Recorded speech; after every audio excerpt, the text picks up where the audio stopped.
நம்ம இந்தியாவோட சுதந்திரத்துக்கு தமிழ்நாடு ஒரு பெரிய சரித்திரனே சொல்லலாம். சுபாஷ் சந்திர போஸ் சுதந்திரம் அடைகிறதுக்கு முன்னாடி ஒரு பெரிய ஆர்மி வச்சிருந்தாரு இந்தியாவுக்காக. அந்த ஆர்மியில் நம்ம தமிழ் மண்ணிலேருந்து பசும்பொன் முத்துராமலிங்க தேவர் தன் ஃபாலோயர்ஸை கூட்டிக்கிட்டு அந்த ஆர்மிக்கு போகிறாங்க, சுபாஷ் சந்திர போஸ் ஆர்மிக்காக. அப்போ இருந்தே நம்ம தமிழ்நாட்டுக்கு ஒரு பெரிய சரித்திரம் அப்படின்னே சொல்லலாம். அப்போ இருந்து இப்போ வரைக்கும் நம்ம தமிழ் மண்ணிலிருந்து நம்ம இந்தியாவோட சுதந்திரத்துக்காகவும் மற்ற கண்ட்ரி கூட சண்டை போடுறதுக்காகவும் ஏகப்பட்ட பேர், ஏகப்பட்ட வீரர்கள் போயிருக்காங்க. அப்போலாம் பார்த்தீங்கன்னா நம்ம தமிழ்நாடு வீட்டுக்கெலாம் போனீங்கன்னு வச்சுக்கோங்களேன், என் மகன் பட்டாளத்தில் இருக்கான்னு சொல்லுவாங்க, பெருமையாக சொல்லுவாங்க. மீசையை முறுக்கிக்கிட்டு கம்பீரமான ஸ்மைலில் அழகான சிரிப்பில் சொல்லுவாங்க, என் பையன் பட்டாளத்தில் இருக்கான்ட்டு. அந்த மாதிரி நீங்கள் சொல்லி கேள்விப்பட்டிருக்கீங்களா? நம்ம தமிழ்நாட்டிலேருந்து சென்னை, மதுரை, கோயம்புத்தூர், சிறு சிறு கிராமத்துலேருந்து பெரிய பெரிய அதிகாரிகள் ஆயிருக்காங்க நம்ம இந்தியன் ஃபோர்ஸில் இருந்து, ஆர்மி ஃபோர்ஸில். அது மட்டும் இல்லை, இந்தியாவில் மிக மிக உயிரை விருதான பரமவீர் சக்ரா, அசோக சக்ரா வாங்கியிருக்காங்க நம்ம தமிழ் மண்ணில் பிறந்துட்டு. இந்த அமரன் படம் பார்த்துருக்கீங்களா? மேஜர் முகுந்தை பற்றி பல தகவல்கள் இந்த அமரனுங்கிற ஒரு படம் கொண்டு வந்துச்சு. அந்த படத்தை பற்றி பார்த்தீங்க, நிறைய தகவல் தெரிஞ்சுக்கிட்டோம். அவங்களோட கடைசி நிமிடங்கள், ஒரு லைஃப் எப்படி இம்பேக்ட் ஆகுது, இதை பற்றியெல்லாம் அந்த படம் அழகாக சொல்லியிருப்பாங்க. அந்த படத்தில் பார்த்துட்டு நிறைய பேர் எமோஷ்னலாக கனெக்ட், நிறையா பேர் நிறைய ரிவ்யூஸ் கொடுத்துருக்காங்க. ஃபைன். இப்போ மேஜர் முகுந்தை தாண்டி நம்ம தமிழ் மண்ணிலேருந்து யாரெல்லாம் போயிருக்காங்க, அசோக சக்ரா, பரமவீர் சக்ரா வரைக்கும் வாங்கியிருக்காங்க. அவங்களோட கடைசி நிமிடங்கள், இதை கண்டிப்பாக நம்ம கேட்கணும். இது ஒரு ட்ரிபியூட்னே சொல்லலாம் அவங்களுக்கு. ஏன்னு சொல்கிறேன்னு கேளுங்க. அவங்களோட லைஃப் எந்தளவுக்கு இம்பேக்ட் ஆகிருக்கு, அந்த கடைசி நிமிடங்கள் எப்படி இருந்திருக்கு. இது என்னமோ படத்தில் பார்த்த சீன்ஸ் மாதிரியே தான் இருக்கும், ஆனால் உண்மையிலேயே அவங்க அந்த மாதிரி ஒரு நிலைமையில் இருந்திருக்காங்க. இன்றைக்கி நான் உங்கள் முன்னாடி உட்காந்து பேசிகிட்டு இருக்கேன்னா அவங்க ஒரு முக்கியமான ரீசனாக இருக்கலாம். அதே மாதிரி இப்போ நான் ஃப்ரீயாக பேசுகிறேன், கொஞ்சம் எனக்கு மேலே எந்த ஒரு அணுகுண்டு வந்து விழலை. பல கண்ட்ரீஸில் பல இடத்துல எங்கேயோ உட்காந்துட்டு இருக்கும்போது அணுகுண்டு விழுந்துருமாங்கிற பயத்திலே பேசிகிட்டு இருப்பாங்க. இன்றைக்கி நான் ஃப்ரீயாக பேசிகிட்டு இருக்கேன்னா இதே மதிய நேரத்தில் யாரோ ஒருத்தர் எங்கேயோ ஒரு மலைக்கு மேலேயோ வெயிலில் எங்கேயோ ஒரு காட்டுக்குள்ளேயோ காஞ்சிட்டு இருப்பாங்க. கரெக்டு தானே? இதை மறக்காமல் கேளுங்க. இதை கேட்டுட்டு நீங்கள் சொல்லுங்கள். இந்த வீடியோவில் ஒரு 4 பேர்த்தை பற்றி சுருக்கமாக பார்க்கலாம். Second lieutenant PM Raman. இவருக்கு ஒரு சைபர் இன்டெலிஜென்ஸ்லேருந்து தகவல் வருது. இவர் வயது பார்த்தீங்கன்னா, இவர் வயது தெரிஞ்சுக்கிறதுக்கு முன்னாடி இவர் பண்ண சாகசத்தை சொல்லிடுறேன். அதாவது இன்டெலிஜென்ஸ் ஒரு ரிப்போர்ட் வருது, இது மாதிரி நாகாலாண்டில் செப்பாமங்கலம் வில்லேஜில் தீவிரவாதிகள் பதுங்கியிருக்காங்கன்னு சொல்லிட்டு ஒரு தகவல் வருது. இவர் அதை கேட்டுட்டு அப்ரோச்லாம் பிளான் பண்ணி, டிசைன் பண்ணி என்ன தாக்கலாம், எப்படி தாக்கலாம்னு முடிவு பண்ணி பிளான் பண்ணி வச்சுருக்காரு. அடுத்த நாள் காலையில் 5 மணிக்கு ஷார்ப்பாக அங்கே போய் இறங்குறாங்க. ரொம்ப பனிமூட்டமாக தெரியுது. தீவிரவாதிகள் எங்கே பதுங்கியிருக்காங்கன்னே தெரியல. இவங்க என்ன பண்ணுறதுன்னு தெரியாமல் யோசிச்சுட்டு இருக்கும்போது அங்கே தீவிரவாதிகள் இவங்களை குறிப்பாத்து சுட ஆரம்பிச்சிருக்காங்க. ஏன்னா அது அவங்களுக்கு ரொம்ப அட்வான்டேஜாக போயிடுச்சு. எங்கே இருக்காங்கன்னே தெரிய மாட்டேங்குது. பல குடிசைகள் இருக்குது, அங்கேருந்து குறி வச்சு அவங்கள தாக்கிட்டு இருக்காங்க. இவங்க அந்த வில்லேஜுக்குள்ளே அப்படி தான் என்ட்ரு ஆகிட்டு இருக்காங்க. அப்போ PM ராமன் கரெக்டாக 2 பேர்த்த சுட்டுட்டாரு. முன்னாடி கொஞ்சம் கொஞ்சமாக நம்ம இந்தியன் ஆர்மி மூவ் ஆகிட்டே இருக்குது. அப்போ ஒரு குடிசையில் சலசலன்னு நிறைய பேர் வராங்க. டக்குன்னு ராமனை சூழ்ந்துட்டாங்க. இந்த வீரத்தை பார்த்துட்டு இவர் அந்த தமிழ் மண்ணிலேருந்து போன வீரமாக இருக்கட்டும், இந்தியன் வீரமாக இருக்கட்டும், அதை காமிக்கும் போது அதை பார்த்துட்டு நிறைய பேர் தீவிரவாதிகள் பயந்து போய் ஓடவும் ஆரம்பிச்சிருக்காங்க அந்த குடிசையிலிருந்து. ஒரு சில பேர் அங்கேருந்து சரௌண்ட் பண்ணிட்டாங்க. அவங்களையும் பொருட்படுத்தாமல் சுட ஆரம்பிக்கிறாரு. அப்போ தூரத்தில் ஒருத்தன் குறி வச்சு PM ராமனை வீழ்த்துறாங்க. PM ராமன் அடிபட்டு கீழே விழறாரு. அப்பையும் தன் குரூப்புக்கு, தம் இந்தியன் ஆர்மிக்கு இந்த மாதிரி கமாண்ட் கொடுத்துட்டே இருக்காரு. அவர் தானே லீடர், கமாண்ட் கொடுத்துட்டே இருக்காரு. இதை இன்ஸ்பிரேஷனாக எடுத்துகிட்ட நம்ம இந்தியன் ஆர்மி மெம்பர்ஸ் எல்லாத்தையும் சுட்டு வீழ்த்துறாங்க. த நாகாலாண்ட் ஆப்ரேஷன் சக்ஸஸ்ஃபுல். இவர் யாருன்னு பார்த்தீங்கன்னா, இவர் வயது என்னென்னு பார்த்தீங்கன்னா அப்போ 22 வயசு.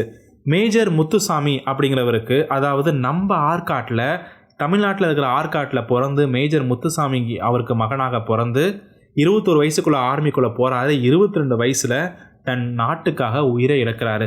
இந்த ஒரு சாக்ரிஃபைஸுக்காக நம்ம இந்தியா அசோக சக்ரா விருது கொடுத்து அவருக்கு பெருமை சேர்த்துருக்கு.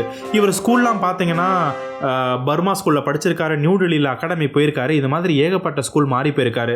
இந்த வீடியோ பார்த்துட்டு இருக்க நீங்கள் ஒரு கவர்மெண்ட் அப்பா இல்லை அம்மாவோட குழந்தையாக இருந்தாலும், இல்லை ஒரு இந்த மாதிரி மிலிட்ரி சர்வீஸில் இருந்த அப்பா அம்மாவோட ஒரு குழந்தையாக இருந்தாலும் உங்களுக்கு கண்டிப்பாக தெரியும், வெவ்வேறு ஸ்கூலில் படிச்சுக்கக்கூடிய வாய்ப்புகள் இருக்குது. ஒரு ஸ்கூல் உங்களுக்கு நிரந்தரமே கிடையாது. அந்த கஷ்டத்தை உங்களுக்கு மட்டும்தான் தெரியும். நீங்கள் யாராவது உங்கள் ஃப்ரெண்டு இது மாதிரி இருந்தாங்கனாலும் கேட்டு பாருங்கள் எத்தனை ஸ்கூல் மாறி இருப்பாங்க. அடுத்தது மேஜர் தினேஷ் ரகுராமன். இந்த வீடியோ அவங்க குடும்பத்துக்கும் அவருக்கும் ஒரு பெரிய ட்ரிபியூட்னே சொல்லலாம். அவரோட கமிட்மெண்ட் டெடிகேஷன்லாம் பார்த்துட்டு அங்கே இருக்க சீனியர்ஸ்லாம் ரொம்ப அப்ரிஷியேட் பண்ணியிருக்காங்க. ஏகப்பட்ட ஆப்ரேஷனுக்கு இவரை கூட்டிகிட்டு போயிருக்காங்க. அந்த மாதிரி ஒரு ஆப்ரேஷன் வருது, பராம்கரா ஆப்ரேஷன். அந்த ஆப்ரேஷனில் 3 ஹார்ட்கோர் டெரரிஸ்ட்டை வீழ்த்தி எடுக்கிறாரு. அதை பார்த்து Indian government chief of army commendation அப்படின்னு ஒரு அவார்டு கொடுத்து கௌரவிக்கிறாங்க. இவர் சிறப்பாக செயல்படுறதை பார்த்துட்டு மேஜர் ராமன் அவர்களை 34 ராஷ்ட்ரிய ரைஃபிள்ஸ் பட்டாலியனுக்கு அசைன் பண்ணுறாங்க. அங்கேயும் ஆப்ரேஷன் ஆரவார்னு ஒன்று வருது, அதுலேயும் நிறையா டெரரிஸ்ட்டை வீழ்த்தி எடுக்கிறாரு. அப்போ தான் அந்த தகவல் வருது, இன்னொரு வில்லேஜில் டெரரிஸ்ட் பதுங்கியிருக்காங்க. 8:20க்கு போகிறாங்க. பயங்கரமாக ஒரு நெருப்பு மாதிரி புல்லட்ஸ் வந்துட்டே இருக்குது தீவிரவாதிகள்ட்ட இருந்து. 8:55க்கு காப்பாற்றுங்கன்னு ஒரு சத்தம் வருது. 8:20க்கு போகிறாங்க, 8:55க்கு காப்பாற்றுங்கன்னு ஒரு சத்தம் வருது. அவங்க தோழர்கள் யாரோ ஒருத்தர் அடிபட்டு புல்லட்டில் அடிபட்டு காயமடைஞ்சு கிடக்குறாங்க. இவர் தன் நாட்டையும் காப்பாற்றணும், தன் தோழர்களையும் காப்பாற்றணும். கொஞ்சம் கூட யோசிக்காமல் புல்லட்டு வந்து ஃபயர் மாதிரி வந்துட்டே இருக்குது அங்கே தீவிரவாதிகள்ட்டிருந்து. தவிழ்ந்து போய் தன் தோழர்களையும் காப்பாற்றுறாரு. அதுக்கப்புறம் அங்கே 2 பேர் அடிபட்டாங்க, அவங்களையும் காப்பாற்றி சேஃபான பொசிஷனை வச்சதுக்கப்புறம் ஒரு க்ளோஸ் காம்பேட் அப்படின்னு சொல்லுவாங்க, ரொம்ப பக்கம் அப்படின்னு சொல்லுவாங்க. அந்த மாதிரி ஒரு க்ளோஸ் காம்பேட்டில் அங்கே இருக்க தீவிரவாதிகளை யார் தன் நண்பர்களை சுட்டாங்களோ அப்போவே அவங்கள கொன்றுறாங்க. அதையும் பார்த்து இன்னொரு துப்பாக்கி முனையில் இன்னொரு பக்கத்தில் இருந்து புதுசாக சண்டை ஆரம்பிக்குது. அப்போன்னு பார்த்து ஒரு தூரத்துலேருந்து புல்லட்டு வந்து ராமனை காயப்படுத்திருச்சு. ஸோ இந்த மாதிரி நடக்கும்போது அதை பார்த்துட்டு மறுபடியும் எல்லோரும் இன்ஸ்பிரேஷனாக ஆகி அங்கே இருக்க டெரரிஸ்ட்டை கொண்டுறாங்க. அந்த ஆப்ரேஷனும் சக்ஸஸ்ஃபுல். ஆனால் ராமனுக்கு அடிபட்டுருச்சு. அங்கேருந்து ஏர்லிஃப்ட் பண்ணி கொண்டு போகிறாங்க. ஸ்ரீநகர் அங்கே பக்கத்தில் தான் இருந்துச்சு. அங்கே இருக்கிற ஹாஸ்பிட்டலுக்கு ஏர்லிஃப்ட் பண்ணி கூப்பிட்டு போகிறாங்க. போகும்போதே இறந்துட்டாங்க. அவர் கடைசியாக சொன்ன வார்த்தை என்ன தெரியுமா? ஒரு தீவிரவாதி கூட விட்டுறாதீங்க, கண்டிப்பாக கொல்லணும் அப்படின்ட்டு. அவர் காயமடைந்து கிரவுண்டில் விழுந்து கிடக்கிறாரு. அப்பயும் இந்த மாதிரி வார்த்தைகளை கடைசி நிமிடங்களில் அவர் பேசியிருக்காரு. இவர் காஞ்சிபுரத்தில் நம்ம தமிழ் மண்ணிலிருந்து நம் இந்திய தேசத்துக்காக போராடி ஜெயிச்சிருக்காரு. இவரோட வரலாற்று கண்டிப்பாக பேசப்படணும். இவரும் அசோக சக்கரா வாங்கியிருக்காரு நம்ம இந்தியாவில். கர்னல் டி ஸ்ரீராம்குமார் நம்ம கோவில்பட்டிலேருந்து நம்ம தமிழ்மண்லேருந்து இந்தியாவுக்காக போயிருக்காரு. சைனிக் ஸ்கூலில் படித்தார். நம்ம சென்னையில் ஆஃபீஸர் ட்ரைனிங் அகாடமி இருக்குது, அங்கே தான் படிச்சிருக்காரு. சைனிக் ஸ்கூலில் நானும் ட்ரை பண்ணியிருக்கேன். மேஜர் ஸ்ரீராம்குமார் 10-15 டெரரிஸ்ட்டை கொல்றதுக்காக அவங்க டீமை கூட்டிட்டு கிளம்புறாரு இம்பால் ஈஸ்ட் டிஸ்ட்ரிக்ட் பக்கம். அங்கே போகும்போது அப்புறம் அந்த தீவிரவாதிகள் இவங்களை பார்த்துட்டு ஆட்டோமேட்டிக் ஃபயரிங் சிஸ்டம் லான்ச் பண்ணுறாங்க. அது என்னென்னு பார்த்தீங்கன்னா எல்லாத்தையும் ஆட்டோமேட்டிக்காக சுட்டுகிட்டே இருக்கும். அதாவது குறிப்பாத்து சுடாது, அங்கங்கே சுட்டுகிட்டே இருக்கும். அதில் யாரெல்லாம் மாட்டுறாங்களோ பலியாயிருவாங்க. ஸோ அந்த மாதிரி ஒரு ஆட்டோமேட்டிக் ஃபயரிங் சிஸ்டம் இருக்கும்போது இவர் புல்லட்டை கவுண்ட் பண்ணிட்டே இருக்காரு. இவரோட லீடர்ஷிப் குவாலிட்டி அங்கே தான் காமிக்கிறாரு. எவ்வளோ புல்லட் இருக்கும் அப்படின்னு சொல்லிட்டு அப்ராக்சிமேட்டாக தெரியும்ல, அதை கவுண்ட் பண்ண ஸ்டார்ட் பண்ணுறாரு. அதுக்கப்புறம் மறுபடியும் ஸ்ட்ராட்டஜியை வந்து மாற்றி அதுக்கப்புறம் இவங்களை அட்டாக் பண்ணலான்னு போகும்போது இவங்க என்னை கவர் பண்ண நான் போகிறேன் அப்படின்னு சொல்கிறாரு. இவங்க கவர் பண்ண அங்கே போய் அங்கே 2 பேரை வந்து ரொம்ப க்ளோஸ் காம்பேட், அதாவது பாயிண்ட் பிளாங்க் ரேஞ்ச் அப்படின்னு சொல்லுவாங்க. அதுக்கப்புறம் அந்த ஆபரேஷன் முடிவில் பார்த்தீங்கன்னா கிட்டத்தட்ட ஒரு 4-5 டெரரிஸ்ட்டை இவர் மட்டுமே குறி வச்சு கொன்று பாருங்க. இப்போ பார்த்தீங்கன்னா ஒரு இன்ஸ்ட்ரக்டராக இருக்காரு இந்தியன் மிலிட்ரி அகாடமியில் வந்து IMA, அதில் வந்து ஒரு இன்ஸ்ட்ரக்டராக இருக்காரு. எல்லாரும் பாராட்டக்கூடிய விஷயம் இதில் என்னென்னு பார்த்தீங்கன்னா, அது எப்படிப்பா அவ்வளோ ஒரு புல்லட் வந்து உன்னை பாஞ்சிட்ருக்கு, அப்பையும் இந்த புல்லட்டை கவுண்ட் பண்ணணும் அப்படிங்கிற ஒரு லீடர்ஷிப் குவாலிட்டி கொடுத்த பார்த்தியா, அதில் தான்ப்பா நீ ஜெயிச்ச அப்படிங்கிற மாதிரி எல்லாரும் ரொம்ப அப்ரிஷியேட் பண்ணாங்க. இது நிறையா படத்தில் வந்திருக்கு. ஆனால் இது உண்மையாகவே இந்த சம்பவங்கள்லாம் நடந்திருக்குங்க நம்ம இந்தியன் ஆர்மி ஃபோர்ஸில். மேஜர் முகுந்த் பார்த்தீங்கன்னா கேரளாவில் பிறந்து நம்ம தமிழ்நாட்டில் தான் படித்தார். இங்கே MCC காலேஜ் பக்கத்தில் தான் இருக்குது, டிப்ளமா அங்கே தான் படித்தார். சென்னையில் OTA அந்த ஆஃபீஸர் ட்ரைனிங் அகாடமியில் தான் படித்தார். அதுக்கப்புறம் அவங்களோட லாங் டைம் கேர்ள் ஃப்ரெண்டை கல்யாணம் பண்ணிக்கிட்டாரு. ஒரு குழந்தை, அழகான குழந்தையும் பிறக்குது. Kazipathri operation Jammu and Kashmir. Major Mukund அங்கே போகிறாரு. அப்புறம் இன்டெலிஜென்ஸ் ரிப்போர்ட் வருது. என்ன வருது அப்படின்னு பார்த்தீங்கன்னா, ஒரு 3 தீவிரவாதிகள் 2 ஸ்டோரி பில்டிங்கில் ஒளிஞ்சிட்டு இருக்காங்கன்னு ஒரு தகவல் வருது. அதில் முக்கியமான தீவிரவாதிகள் அடால்ஃப் ஃபானி, அவர் தான் வந்து ஒரு கமாண்டர், அவர் அங்கே இருக்கான்னு கேள்விப்படுறாங்க. அது மட்டும் இல்லாமல் என்ன இன்டெலிஜென்ஸ் ரிப்போர்ட் சொல்லுதுன்னு பார்த்தீங்கன்னா, எலெக்ஷன் அஃபீஷியலை கொன்னதுக்கும் இவங்க சம்மந்தப்பட்டிருக்காங்க அப்படின்னு தெரிய வருது.